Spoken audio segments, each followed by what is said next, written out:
I designed this entire regenerative kitchen garden before I built a single bed. Let me walk you through it.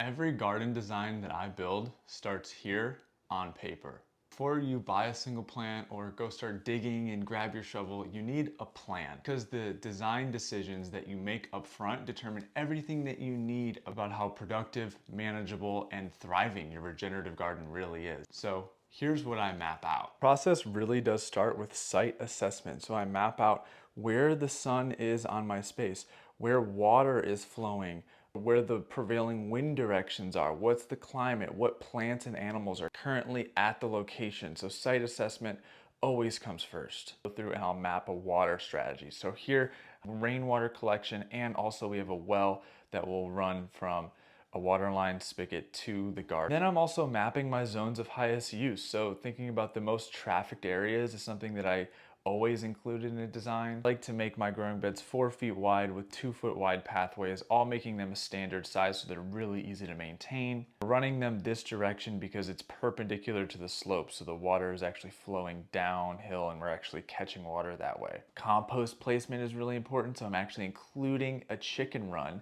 to create fertility into the garden system itself. Putting in my greenhouse, trellises, fencing along the edges, entryway like this arbor, tool storage areas, and any and all other permanent structures that we're going to be building for the success of the garden. So we're going to come in and we're going to place all of our perennials first, like potentially a small orchard like we have here, and then edible perennial medicinal border that I have here. And these beds we're allocating all for annuals right now. So designing on paper really costs nothing, and it only provides clarity and really helps you avoid a lot of wasted time, money, and energy later. And do you want help designing your garden? Well, comment grow on this post and I'll send you a link to the community where you can learn how to.